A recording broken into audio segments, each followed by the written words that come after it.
Krishna, bom dia a todos, queridos devotos e devotas. Vamos dar continuidade aqui ao nosso estudo do Srimad Bhagavatam.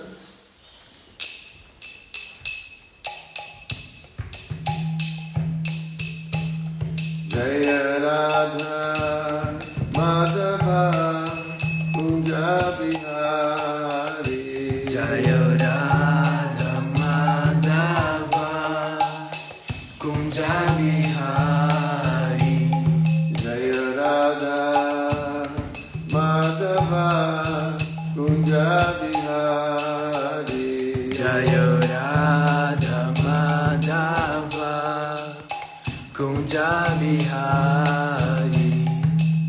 Gopi Jana Vallabha Girivaradari. Jaya Gopi Jana Vallabha Girivaradari. Gopi Jana Vallabha Girivaradari. Jaya Gopi Jana Vallabha Girivaradari. Gopi Jana Vallabha Girivaradari. Jaya Gopi Jana Vallabha Girivaradari.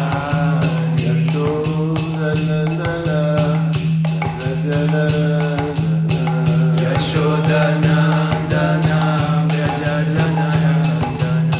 Yashodanandana Braja Janarandana. Yashodanandana Braja Janarandana. Yamuna Tira Vanachari. Yamuna Tira Vanachari. Yamuna Tira Vanachari. Yamuna Tira Vanachari. Jaya Radha Madhava Kunja Bihari. Jaya Radha Madhava Kunja Bihari.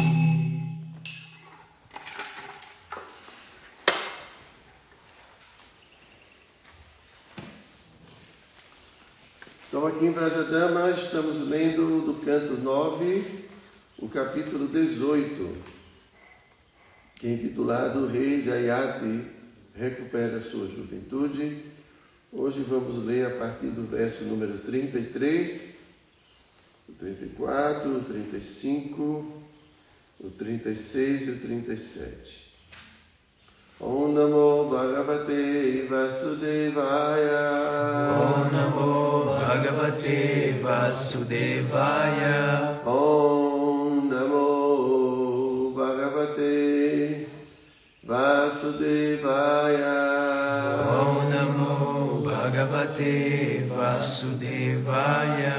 Om Namo Bhagavate Vasudevaya. Om Namo Bhagavate Vasudevaya.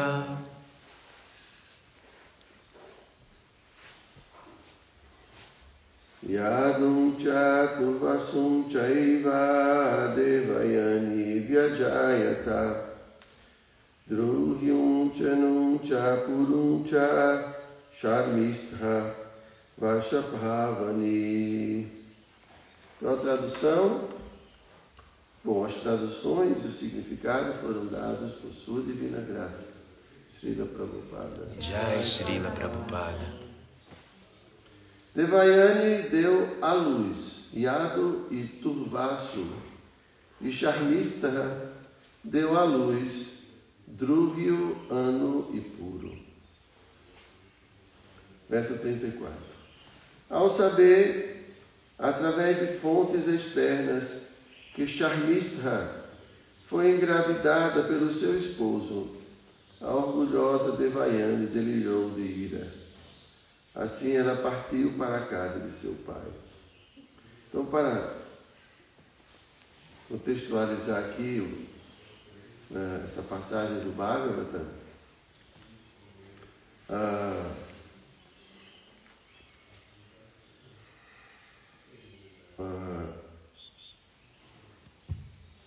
Então, Shukracharya, ao saber, através de sua filha, né, que Sharmistha tinha a agredido, né, jogado num poço de água, tudo, e que o rei Yayati a encontrou ali, então a salvou daquela situação, né? Ela estava nua e ele pegou a mão dela e a trouxe para fora do poço e tudo, né?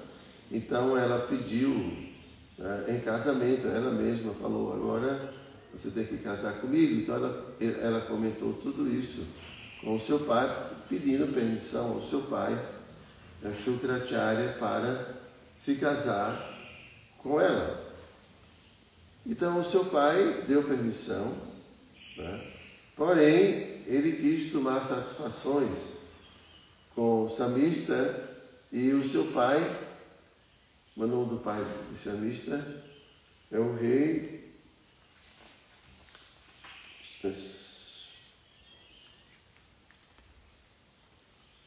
Deixa eu lembrar aqui do nome do pai de Sharmistha, que é discípulo, seguidor de Shukracharya.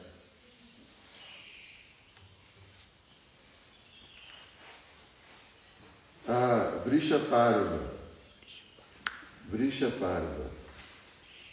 Então, no caminho, Shukracharya estava indo em direção a se encontrar com Vrishaparva, e o Vrishaparva era um rei, e ele já entendeu o que estava acontecendo, e ele já foi de encontro a Shukracharya, se encontrar com Shukracharya no meio do caminho, para pedir desculpa, né? Porque ele sabia que Shukracharya ia amaldiçoá-lo, né?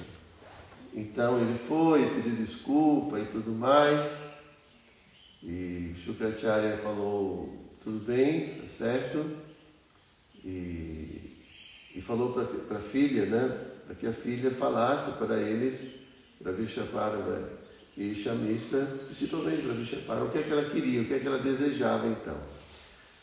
Então, Devayani falou que queria que a filha de Vrishaparva, Shamistha, se tornasse escrava dela. Queria se vingar, né? Queria pisar assim, né? Maltratar mesmo Shamistha. A Shamistha tinha jogado ela no poço. Ela queria vingança.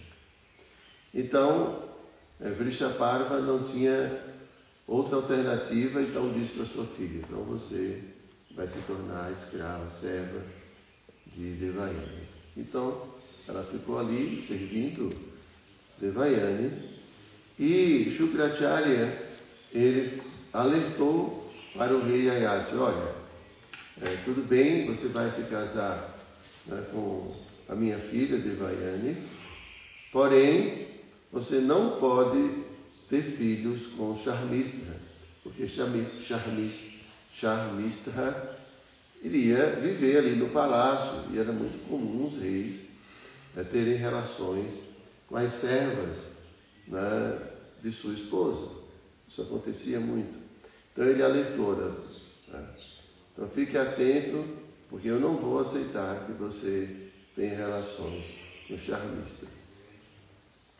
Porém, Devayani teve um filho, né, e Sharmistha ficou muito cobiçosa também de ter um filho, ficou muito desejosa de ter um filho. Então ela se aproximou, no momento apropriado, se aproximou do rei Yayati e falou, olha, eu quero ter um filho com você. E ele falou, tudo bem. Só que ele falou tudo bem, lembrando da orientação de Shukracharya. Então ele fez tudo isso, sabendo que ia se dar mal.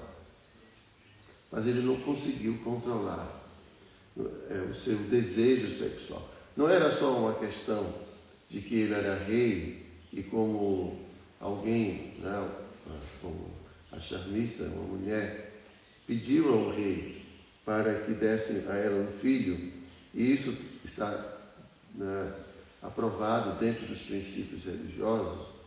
Ele usou essa justificativa para satisfazer seu apetite sexual sobre os filhos, mesmo sabendo que Shukracharya ia tomar algum tipo de atitude com relação a isso.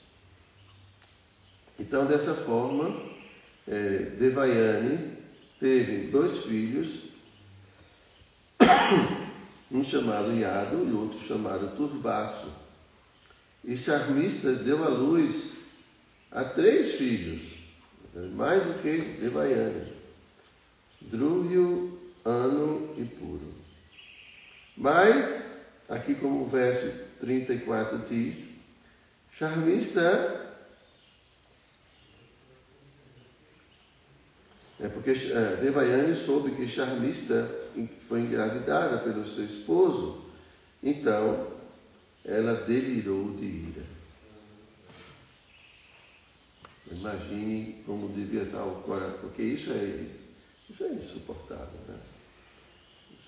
Imagine que a rival dela teve 3 filhos com seu esposo.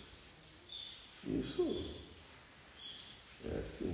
é a maior humilhação que pode existir. A maior humilhação. Muito mais do que ter sido jogada lá no poço. O fato de ter, né? Porque assim, os filhos são como trunfos, né? São como a mostra de que assim, a pessoa é superior. E quando soube que Sharmista, sua rival, tinha tido 3, eu me lembrando agora da história de Kunti, né? Porque Kunti não podia ter. Bom, o rei Pandu não podia engravidar suas esposas, porque toda aquela história, né? E no final, Kunti já tinha tido 3 filhos, né? Tinha tido Yudhishthira, tinha tido Bhima e Arjuna. E ela não podia mais invocar os semideuses, porque isso já seria irreligioso. Então, Pandu pediu para que ela ensinasse o mantra para sua co-esposa. Não me engano, fugiu a memória agora. Kunti e... fugiu da memória. Então, ela foi esperta. Madre, muito bem. Ela foi muito esperta, então ela invocou os Ashwini Kumaras, que são 2. Ela teve 2 filhos. Aí Kunti não gostou, porque ela tinha tido 2, mas que teve uma competição ali, né? Existia, apesar de ter o rei ter várias esposas e tudo, tinha uma competiçãozinha, né? A rainha principal, a menos que seja uma devota pura, puríssima, né? Então, assim, estou dizendo que Kunti não era uma devota pura, mas existia uma competição ali. E aqui Devayani estava perdendo de 3-2. Então, ela não ia suportar isso. Você tinha que fazer alguma coisa. Então, ela foi falar com seu pai para resolver o problema. Tudo ela procurava o pai dela, né? Até hoje em dia é assim, né? Vou para casa da mamãe. Não é assim, não, né? Vou falar com o papai, viu?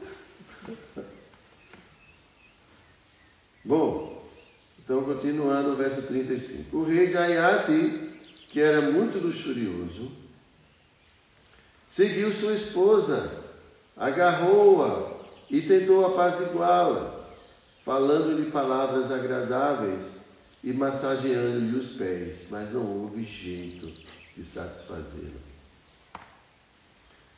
O rei Jayati já sabia o que ia acontecer. Ela ia reclamar com o pai e o pai não ia perdoar, né? Então ele saiu correndo, desesperado, pegando nos pés, minha querida, não teve jeito, ela estava ali, né? determinado, né? Não aceitou de jeito nenhum. Imagina que coisa, né? Essa é vida material, né? Isso é vida material. Né? Um trai o outro, trai, toda essa confusão desse mundo. Né? 36. Shukracharya ficou extremamente irado. Tolo inverais, luxurioso por mulheres, cometeste um grande erro, disse ele. Portanto, amaldiçoo-te a seres atacado e deformado pela velhice e invalidez. Ainda bem que nem todos os sogros são assim, né? Poderosos assim, né, para mim? A pessoa, hein? Hein, Pátria? Tu tá bem velhinha agora, né?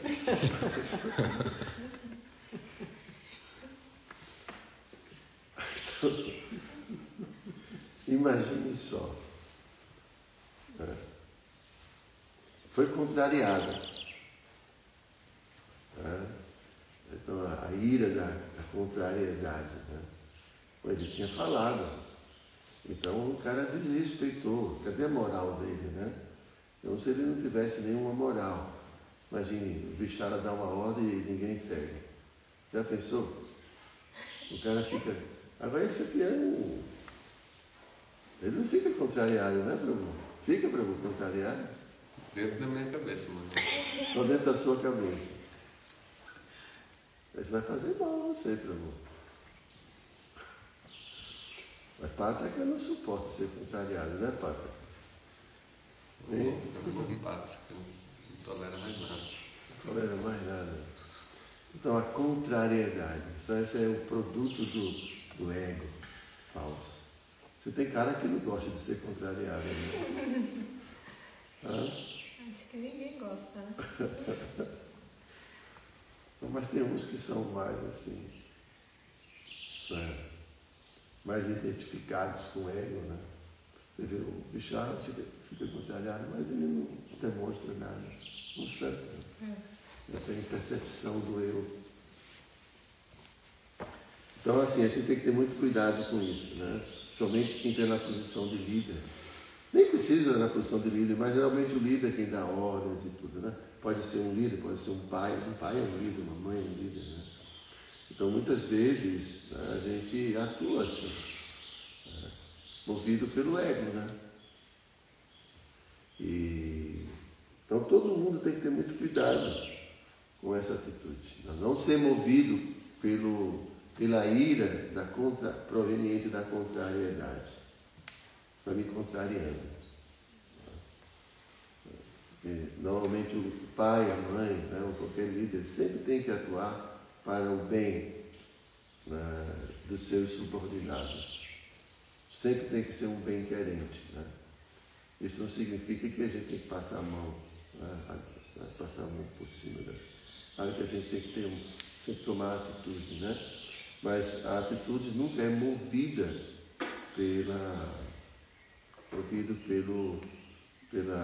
pela ira, né, proveniente da contrariedade. Mas sempre, tudo tem que ser sempre movido pelo desejo de ajudar, pelo desejo, verdadeiramente o desejo de querer ver o bem do outro. Né? Então, os outros podem cometer seus erros, mas nós não podemos somar mais um erro. Né? Entende?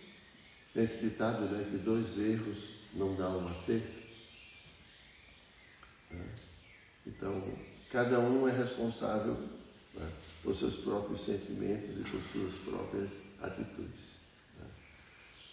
Então, o devoto, né, a alma, precisa sempre estar atenta às motivações de suas atividades, porque aí é onde está a qualidade, né, de nossas ações. Quando a gente age, por exemplo, movido, né, por desejos materiais, a gente chama isso de atividade fruitiva. Então a gente tem um efeito, uma consequência, que é a prisão do karma, né, dos efeitos materiais. É tudo motivação. Né? Então, por isso que o devoto tem que estar sempre observando as motivações pelas quais. E é muito sutil isso, né? Porque a gente pode até justificar aqui, como por exemplo o nosso amigo o rei de Ayati, ele teve relações com a chamista, né? Assim, usando como argumento a religiosidade, né? A obrigação do rei. Mas no fundo, ele estava querendo ter relações sexuais com a chamista, mas usou isso como justificativa. Né? Então, às vezes é difícil a gente identificar, né, se minha atitude é proveniente realmente do ego falso ou assim, revestido, né, de uma atitude, vamos dizer, autêntica, né, ou respaldada pela posição que a gente tem. Muito difícil. Ok, então continuando. Então Shukracharya ficou extremamente... Enfim, ele já amaldiçoou.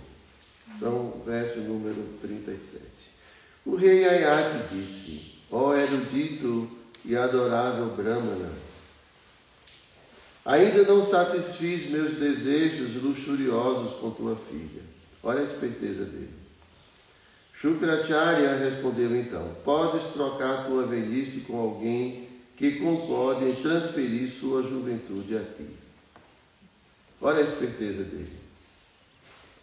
Ele era casado com a filha do Shukracharya. Se ele ficasse velho, quer dizer, a filha dele, do Shukracharya, ia estar casado com um velho inválido. Olha. Então ele falou: olha, se tu me deixar velho, a sua filha é que vai ficar casada com um velho. Aí Shukracharya pensou: poxa, realmente essa maldição vai prejudicar a minha filha. Tudo assim, na cabeça dele é só os interesses dele e da filha dele. Enfim, não é mais nada. São só os cálculos que ele estava fazendo. Então vamos ver aqui para o significado. Quando o rei de Ayati disse que ainda não satisfizera seus desejos luxuriosos com a filha de Shukracharya, Shukracharya viu que era contrário aos interesses de sua própria filha. Está vendo? Que Ayati continuasse na velhice e invalidez, pois na certa sua filha luxuriosa não ficaria satisfeita. Portanto, Shukracharya abençoou seu genro, dizendo que ele poderia trocar a sua velhice pela juventude de outra. Ele deu a entender que se o filho de Ayati trocasse a sua juventude pela velhice de Ayati poderia continuar a desfrutar de sexo com Devayana. Meu Deus. Então é isso. Então, isso é o resultado do apego, né, à família. Porque todos nós somos almas espirituais. E só existe uma família, né, com relação às almas. Né? Temos um único pai, né, como Krishna diz na Bhagavad Gita, que ele é o pai, né, de todas as entidades vivas. Então, só existe uma única família. Né? Mas quando a gente entra dentro do corpo material, aí tem as famílias consanguíneas, né? As famílias sangue. E aí a gente começa a criar divisões. Não é que não exista. Por um lado existe, mas por outro lado, de uma forma mais ampla, não existe. Né? Esse tipo de divisão, ela é cria muitos problemas. Né? Você vê que pelo fato de que Shukracharya estava muito apegado à sua filha, ele estava fazendo tudo por sua filha, em detrimento do bem-estar de qualquer outra pessoa. Mas se uma pessoa entende que todo mundo faz parte de sua família, ele vai fazer o bem para todo mundo. Então, o que acontece? Pelo fato de a gente não perceber as nossas relações com os outros seres vivos, né, e percebemos apenas relação com minha esposa, com meu filho, com meu pai, com minha mãe, os outros são estranhos. Entende? Então,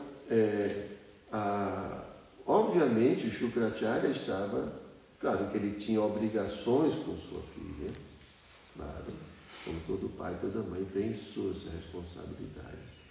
Mas isso nunca deve ultrapassar, né, o limite, né, de prejudicar as outras pessoas. E aqui a gente vê que Shukracharya estava completamente, né, inclinado a unicamente satisfazer sua filha.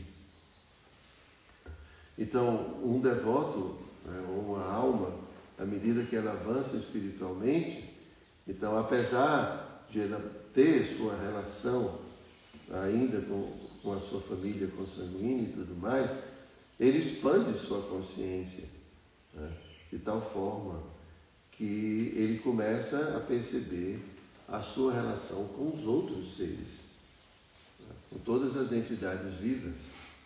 Eu me lembro muito bem que, antes de tomar sannyasa, estava conversando com o Maharaj Ravantana e tudo, a gente falando um pouco sobre sannyasa, ele dizia que o sannyasa ele tem essa atitude de ver o bem-estar de todos os seres. Que por isso que o sannyasa está sempre viajando, né? Não é para fazer turismo, é para pregar. Então, essa é a atitude que o devoto que está avançando espiritualmente, a atitude que o devoto desenvolve. Ele já se torna um bem-querente de todas as entidades vivas. Prabhupada explica, né, que como nós somos partes integrantes de Krishna, nós temos as mesmas qualidades de Krishna, não é assim? Só que de forma diminuta. Então, quando vamos retirando essas coberturas de ignorância, né, essas coberturas materiais cheias de ignorância, então a alma vai recobrando, né, revivendo suas qualidades originais. E uma dessas qualidades é a qualidade de ser um bem-querente de todos os seres. Porque Krishna fala na Bhagavad Gita, né? Qual é o verso que Krishna fala? Que ele é um bem-querente de todos os seres vivos. A fórmula da paz. Já pensou? Pátria, muito bem, Pátria, você está. Suridam Sarva Bhutanam. Suridam. Suridam significa um grau superlativo, né? É um grande amigo. Sarva de todas as entidades vivas. Então, da mesma forma, né, a alma espiritual, na medida que ela vai se purificando, um sintoma é que ela se torna um bem-querente de todos os seres. Então, ela deseja o bem de todo mundo. Ela deseja o bem até do seu inimigo, que não é inimigo, né? É uma outra alma, que está envolto em ignorância e, por isso, né, age de forma, muitas vezes, equivocada, às vezes até contra o nosso próprio bem-estar. Mas a alma, que, assim como Yudhishthira, né, fala que Yudhishthira nunca teve um inimigo. Quer dizer, muita gente não gosta dele, não gostou dele, porém ele nunca viu ninguém como um inimigo. Né? Isso são características do sábio, porque vê a alma. Né? Vê a alma em seu estado original, é uma alma pura, mas dentro do corpo e, né, sob a influência, né, da ignorância, faz muitas coisas. Então, o devoto sempre é um bem-querente. Significa que ele sempre quer o bem. Né? Agindo de uma forma ou de outra, de uma forma mais dura ou de uma forma mais branda, né? Sempre observando o que é melhor para cada situação. para o bem-estar de todos, né? O bem-estar de todos os seres vivos. Tá? E aqui é muito diferente da atitude de Shukracharya, que está vendo unicamente o interesse de sua filha, sem levar em consideração. Então ele estava tão assim, que ele nem percebeu que a maldição que ele estava lançando contra Jayati ia prejudicar a sua própria filha. E aí ele mudou de ideia, né?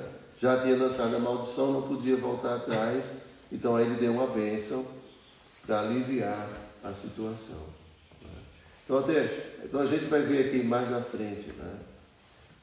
É muito interessante, eu sempre digo assim para vocês, de como cada situação, né? Krishna vai observando o comportamento, né? O Paramatma, que é o Chaitya Guru, vai observando o comportamento de cada pessoa envolvida. Aqui a gente tem, nessa passagem, o rei Jayati, né? O rei Vrishaparva, a gente tem Sharmista, a gente tem Devayani. E agora a gente vai ver o envolvimento, Shukracharya, e a gente vai ver o envolvimento dos filhos do rei Jayati. Cada um vai ter uma atitude. E cada atitude vai demonstrar o que cada um é. A condição, vamos dizer assim, o termômetro de sua consciência espiritual. Entende? O termômetro. O quão essa pessoa está quente ou fria, né? Espiritualmente falando. Então é assim a vida também. A gente está vendo aqui o Bhagavata e ouvindo todos esses, né? Acompanhando todos esses episódios, mas tem os episódios da nossa vida, que envolve nosso pai, envolve nossa mãe, envolve nossos irmãos, envolve as pessoas do trabalho. Cada ambiente, cada convívio, né? Porque é no convívio que a gente mostra, é no convívio que a gente assim, coloca assim, à tona, né? Tudo o que a gente tem dentro, né? As outras pessoas. E assim, com um gatinho não é muito, né? Não rola muito não, né? Mas com outra pessoa é diferente, outro ser humano, né? Então é no convívio, né? Então o convívio é um grande laboratório, né? É uma oportunidade de avançarmos espiritualmente, o convívio, né? E vai ser entre a gente mesmo que as coisas vão se manifestar. Não vai ser com alguém por trás da internet, lá do outro lado. Não é? É muito fácil, só você desconectar a pessoa e já acabou. Mas quando tem que conviver todo dia com o Rajanata, é difícil para você. Com essa cara do bichado. Então é difícil. Então é assim, mas é nesse convívio que nós vamos percebendo o que temos dentro da gente. E como é comparado ao ghee, né? Para dar esse exemplo do ghee. Quando você coloca a manteiga no fogo, aí é que a gente vai ver a impureza, né? Então é no convívio que a gente percebe as nossas impurezas. Quer perceber, basta ficar perto do pátria, porque rapidinho vai embora lá. Sai tudo, ali é aquele fogo assim, a 1000 por hora, né, Paulo? Acho que é ele que fica no fogo, acho que ele está fugindo, né? Saiu do ashram para morar sozinho, agora já quer morar sozinho de novo, porque não está aguentando. Não é? Ele que não Como consegue. é isso, pai? Seu grau de tolerância parece que está pequeno, né, Prabhu? Hein? Sempre foi pequeno. Ele é assim, todo assim, mas claro, né, Prabhu? É ermitão, não quer ninguém do lado dele. É muito fácil, né? Então é isso, é no convívio que as impurezas vão aparecendo, assim como a manteiga está no fogo.